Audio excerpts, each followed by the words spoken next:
गुरु धरती की गहराइयों से लेकर आकाश के ऊंचे पर्वत तक प्राचीन ग्रंथों ने हमें एक रहस्यमय दुनिया का परिचय दिया है जिसे चक्रों की दुनिया कहते हैं।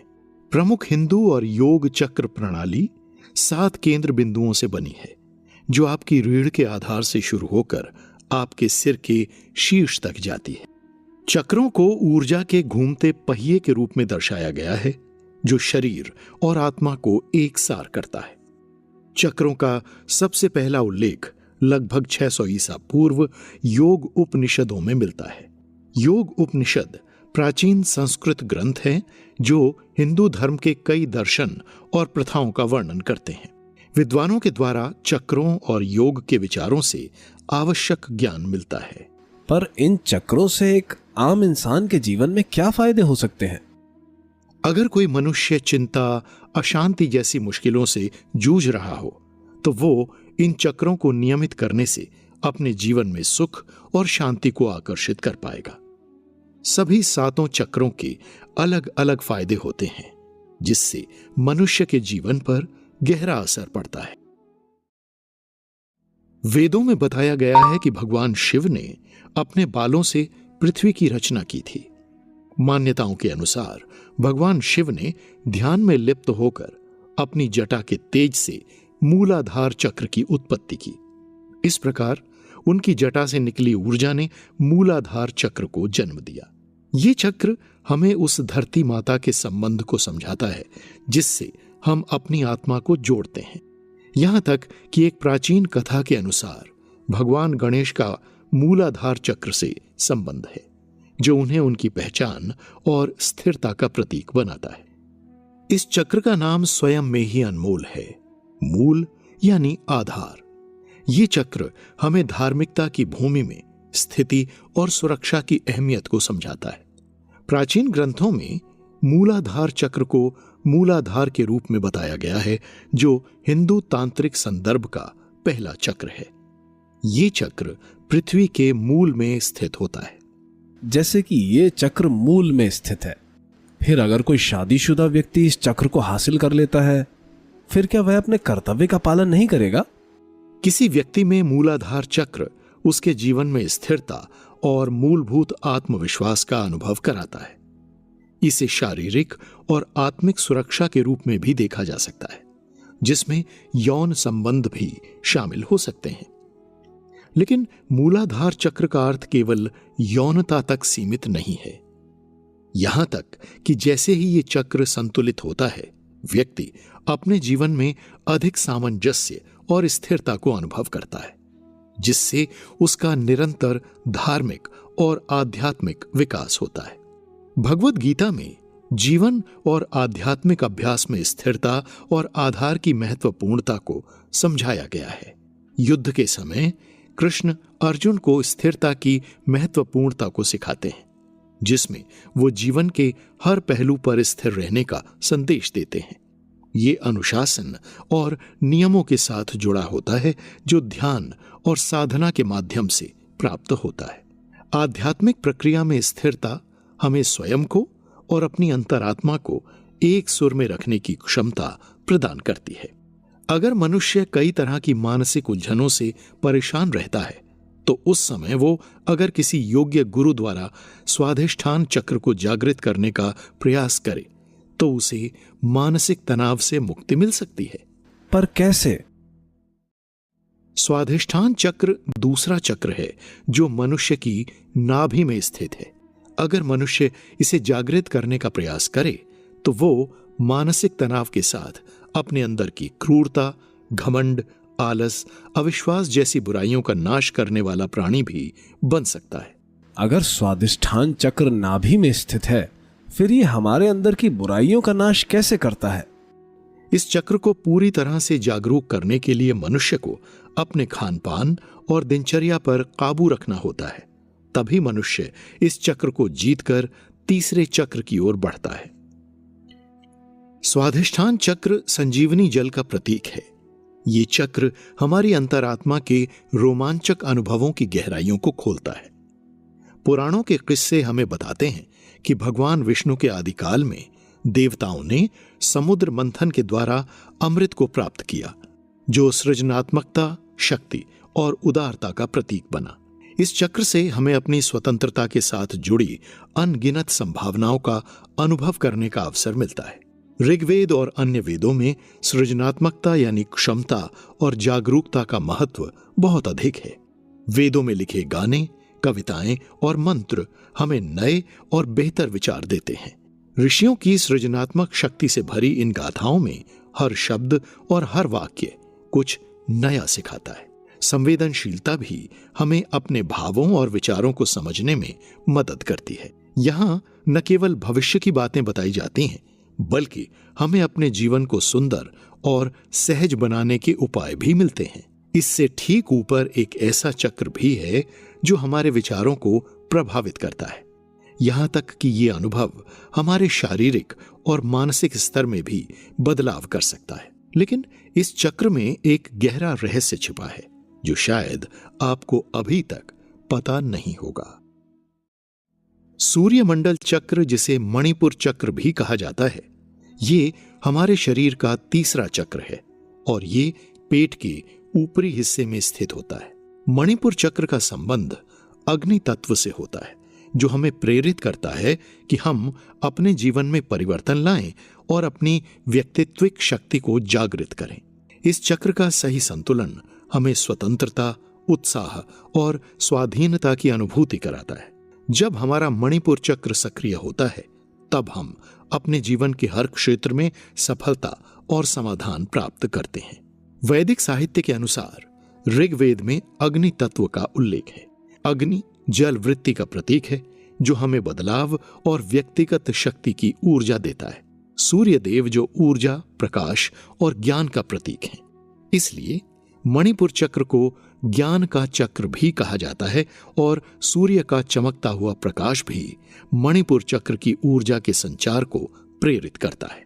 इसके लिए हर रोज कलश में जल भरकर सूर्य उदय होते ही सूर्य को 3 बार जल चढ़ाते हुए कहें, संसार को रोशनी देने वाले तुम सूर्योदय हो, मेरे जीवन को रोशनी से भरो।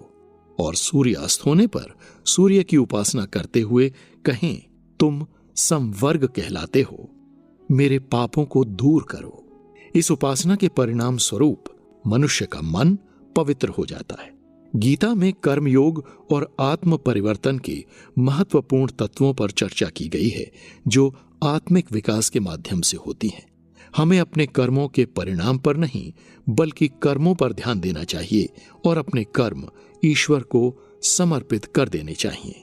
हमें अपनी आत्मा को शुद्ध करने के लिए निष्काम कर्म करने की आवश्यकता है और स्वयं के परिवर्तन के माध्यम से आत्मिक विकास की दिशा में मार्गदर्शन होता है। मणिपुर चक्र के सक्रिय होने से मनुष्य नकारात्मक ऊर्जाओं से मुक्त होता है और उसकी स्फूर्ति में शुद्धता और शक्ति आती है। इस चक्र के देवता विष्णु और लक्ष्मी हैं। भगवान विष्णु मानव चेतना के प्रतीक हैं, जिनमें पशु चारित्रता बिल्कुल नहीं है। देवी लक्ष्मी प्रतीक हैं भौतिक और आध्यात्मिक समृद्धि की, जो भगवान की कृपा और आशीर्वाद से फलती फूलती है। अच्छा, ये राज है। और हमें प्रेम का अनुभव कैसे होता है? इसका भी कोई चक्र होगा ना? हाँ, मणिपुर चक्र के ठीक ऊपर सीने के पास एक चक्र होता है, जिसमें 12 पंखुड़ियों का एक कमल है, जिसे द हार्ट चक्र कहते हैं। हृदय चक्र, जिसे अनाहत चक्र भी कहा जाता है, हमारे शरीर में हवा के रूप में प्रकट होता है। यह हमें प्रेम, सहानुभूति और दया की भावना से जोड़ता है, जो हमारी आत्मा के आवास के रूप में माना जाता है। उपनिषदों में हृदय को आत्मा का आवास कहा गया है, जो हमें प्रेम और समर्थन के माध्यम से उत्तम आत्मिक स्थिति में ले जाता है। इस चक्र में हवा की मौजूदगी हमें स्नेह और करुणा के आनंद में डूबने की क्षमता प्रदान करती है। एक व्यक्ति जो गरीबों की मदद के लिए निस्वार्थ भाव से दिन रात सेवा करता है, वो अनाहत चक्र के गुणों को प्रकट कर रहा होता है। उनके कर्म, प्रेम और सहानुभूति की बुनियादें अस्तित्व को दर्शाती हैं, जो उनके अंदर और उनके सहायक के जीवन में संबंध को बढ़ावा देती हैं। इसका मतलब अगर मैं गरीबों की निस्वार्थ भाव से सेवा करता हूं तो मुझे किसी कठिन योग या तपस्या की आवश्यकता नहीं होगी। मैं इस चक्र पर विजय प्राप्त कर सकता हूं। योग की आवश्यकता तो होगी, पर किसी की मदद करने से आपका मन शांत रहता है, जिससे मन में सिर्फ अच्छे ख्याल आते हैं। भगवत पुराण में ऐसी कई कहानियां हैं जो प्रेम और भक्ति के अद्भुत माध्यम को दर्शाती हैं और हृदय की भूमिका को आत्मिक विकास में महत्वपूर्ण मानती हैं। एक ऐसी कहानी है श्रीमती राधा रानी और भगवान कृष्ण की, जो उनके अद्भुत प्रेम को दर्शाती है। राधा के प्रेम और उनकी भक्ति ने उन्हें दिव्य प्रकाश से तार तार कर दिया था। उनका प्रेम एक अद्भुत भावना थी जो केवल भगवान कृष्ण के प्रति नहीं बल्कि पूरे ब्रह्मांड के प्रति थी। दूसरी कहानी है प्रहलाद और हिरण्यकश्यप की, जो प्रहलाद की अद्भुत भक्ति और प्रेम को दर्शाती है। प्रहलाद का अद्भुत प्रेम और उनकी स्थिरता ने उन्हें हिरण्यकश्यप के भयानक प्रताप से भी ऊपर उठने में सहायता की थी। ये कथा हमें प्रेम और समर्थन की महत्वपूर्णता को समझाती है और हृदय चक्र के महत्व को बताती है। ये कहानियां हमें ये शिक्षा देती हैं कि सच्चा प्रेम हृदय के समीप होता है और वो हमें आत्मिक विकास की ओर ले जाता है। ये हमें ध्यान दिलाता है कि प्रेम और भक्ति हमें आत्मा के साथ संवाद में ले जाकर उच्च साधनाओं की ओर प्रेरित करती है। क्या आपने कभी सोचा है कि संगीत की ध्वनि कैसे हमारी आत्मा को छूती है? और क्या आपने सामवेद के अंदर छुपे मधुर गीतों को सुना है जो हमें अपनी आत्मा के साथ जोड़ते हैं? सामवेद में मनुष्य के शरीर का एक महत्वपूर्ण अंग बताया गया है जो संगीत और ध्वनि के माध्यम से आत्मिक संवेदना को प्रकट करता है, जिसे कंठ चक्र या विशुद्ध कहते हैं। यह मनुष्य के कंठ में स्थित है, जहां रीढ़ की हड्डी की सीमा समाप्त होती है। ये 5वां चक्र है। इस चक्र के जागृत होने पर मनुष्य को दया, क्षमा, साहस, आत्मनियंत्रण और शुद्धता जैसे गुण प्राप्त होते हैं। और खास बात यह है कि इस चक्र के जागृत होने पर आप अपनी भूख प्यास को मनचाहे समय तक रोक सकते हैं तथा इस चक्र का तत्व आकाश को बताया गया है। ध्वनि का महत्व और आकाश के अंतरिक्ष की संपूर्णता में विशुद्ध चक्र अपना महत्वपूर्ण स्थान रखता है, जो हमें आत्मिक और ब्रह्मांडिक संबंध का अनुभव कराता है। चक्र एक प्राचीन ऊर्जा प्रणाली है जिसकी उत्पत्ति भारत में हुई थी। ये योग, आयुर्वेदिक और हिंदू शिक्षाओं का प्राथमिक घटक है। यदि आपके गले के चक्र में कोई समस्या है तो आप इसे ठीक करने के लिए नीले पत्थरों का उपयोग कर सकते हैं। एक बार एक प्राचीन मंदिर में पुरोहित ने पवित्र मंत्रों की मधुर ध्वनि से यज्ञ का आयोजन किया। मंत्रों की मधुर ध्वनि ने आकाश को भर दिया था और भगवान के साक्षात्कार का अनुभव हुआ। मंत्रों की शक्ति ने उनकी आत्मा को शुद्ध किया और उन्हें अपने धार्मिक मार्ग पर मार्गदर्शन दिया। मंत्रों, ध्वनियों और वाणी की शक्ति आध्यात्मिक अनुभव को उजागर करती है। यह अनुष्ठान व्यक्ति को उसके अंतर्मन की गहराई में ले जाता है और उसे उच्च आत्मा के संग संवाद करने का अनुभव कराता है।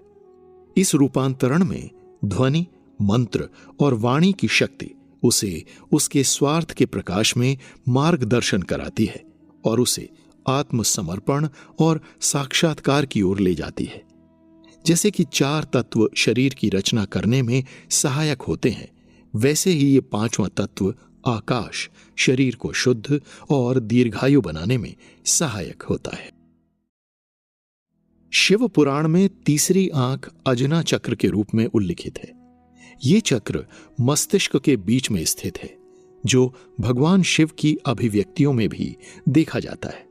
उन्हें त्रयंबक देव या 3 आंखों वाले भगवान के रूप में जाना जाता है, जहां उनकी तीसरी आंख ज्ञान की शक्ति और बुराई का पता लगाने का प्रतीक है। उनकी आंख को उनके माथे के बीच में 3 क्षैतिज रेखाओं द्वारा दर्शाया गया है। भगवान शिव की तीसरी आंख का प्रतीक उनके अजना चक्र के साथ जुड़ा है। एक बार जब संसार अंधकार में घिर गया था, तब सभी देवताओं ने भगवान शिव की शरण में आकर उनसे सहायता मांगी थी। भगवान शिव ने तपस्या की और अपने तीसरे नेत्र के माध्यम से अज्ञान और अंधकार को दूर किया था। उनके तीसरे नेत्र से निकली एक ज्वाला ने सभी दिशाओं में प्रकाश और ऊर्जा का स्रोत बना दिया था। इस प्रकार भगवान शिव के तीसरे नेत्र की उपस्थिति ने जगत को ज्ञान और प्रकाश की दिशा में आगे बढ़ाया था, जो अंतर्दृष्टि और समझ का माध्यम होता है।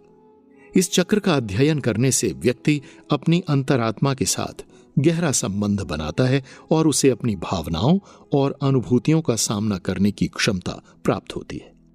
ये चक्र हमारी अंतर्दृष्टि और सामर्थ्य का दरवाजा खोलता है, जिससे हम अपने जीवन के मार्ग को सही दिशा में चला सकते हैं। इस प्रकार ये चक्र हमें अपनी भावनाओं को समझने में मदद करता है, जिससे हम जीवन के रहस्यों को समझने में सक्षम होते हैं और हमें सच्चे ज्ञान की प्राप्ति होती है। उपनिषदों में विभिन्न ध्यान प्रयोगों के बारे में बताया गया है, जो तीसरी आंख को जागृत करने और आध्यात्मिक दृष्टि को विकसित करने का उद्देश्य रखते हैं। ये प्रयोग ध्यान के माध्यम से मन को नियंत्रित करने, प्राणायाम और मंत्र जाप के आधार पर आध्यात्मिक उन्नति के लिए शक्तिशाली उपाय हैं। ध्यान के माध्यम से अनुभवी साधक अपने मन को शांत करते हैं और अपने आंतरिक ज्ञान को जागृत करते हैं। इस रूप में वो अपनी आत्मा के साथ एक महत्वपूर्ण संबंध भी बनाते हैं और सत्य की उन्नति की ओर अग्रसर होते हैं। क्या अंत होगा? क्या मंत्र होगा? क्या होगा जब एक आम इंसान सहस्रार चक्र तक पहुंचेगा? अधिकांश योग संप्रदायों के अनुसार सहस्रार चक्र को 7वां चक्र माना जाता है। सहस्रार चक्र भिन्न भिन्न रंग वाली 1000 अर्थात सहस्त्र पंखुड़ियों वाले कमल के समान होता है। ब्रह्मांड की अद्वितीय ऊर्जा से जुड़ा सहस्रार चक्र वेदों में उल्लिखित अंतिम लक्ष्य है, जो आत्मा की उच्च स्तर की पहचान के साथ व्यक्तिगत चेतना को ब्रह्मा से मिला देता है। ये चक्र संसार के संगीत में एकता और शांति का अनुभव कराता है, जिससे हम सभी को एक होने का एहसास होता है। एक योगी जो नियमित ध्यान करता है, वो सहस्रार चक्र के अंतर्मन का अनुभव करता है। उसे अद्वितीयता और अनंत ज्ञान का अनुभव होता है। वेदों में सहस्रार को आत्मा की अंतिम प्राप्ति के रूप में बताया गया है, जिसे आत्मज्ञान या मोक्ष कहा जाता है। ध्यान और नियमित अभ्यास के माध्यम से हम सहस्रार चक्र को जागृत करते हैं और उच्च चेतना की अवस्थाओं में पहुंचते हैं। उपनिषदों में ब्रह्म या व्यक्तिगत आत्मा के साथ एकता के दर्शनों की धारणा महत्वपूर्ण होती है।